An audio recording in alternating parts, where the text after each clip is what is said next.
My plan was this. I wanted to go work at a gallery. The snootier and more influential, the better. I know. Who did I think I was?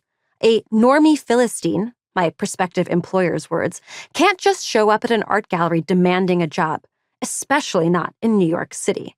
But I tried cracking open books and quietly lurking in the corners of galleries, and I'd gotten nowhere. I wanted to see art, not just stare in its direction. I wanted to develop an eye. I knew from past experience that there was no substitute for learning by doing, and the all-consuming passion of the compulsive lookers who signed their souls over to art had me convinced. To get at the truth about art, I also needed to understand the art world, the throbbing jumble of genius, money, and love that the artists I spoke with nicknamed the machine. By my calculation, working at a gallery was the ideal first step, since gallerists saw all parts of the machine. They scoped out artists, schmoozed collectors, and buddied up to museums.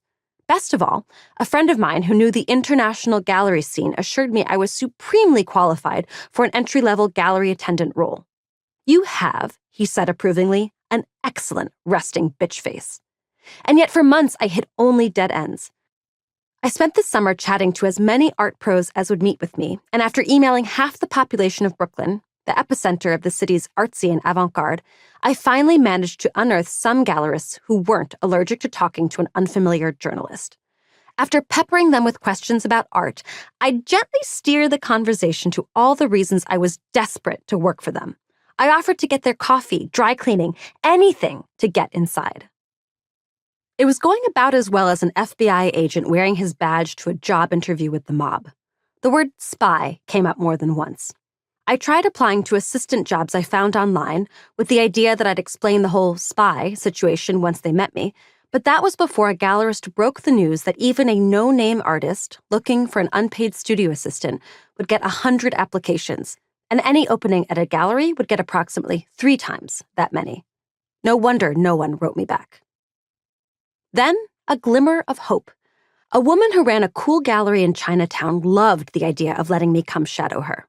There was talk of after-parties and learning to suss out which customers wanted you to be a little mean to them and how, in the art biz, you're kind of always trying to extract information, but like with a martini in your hand.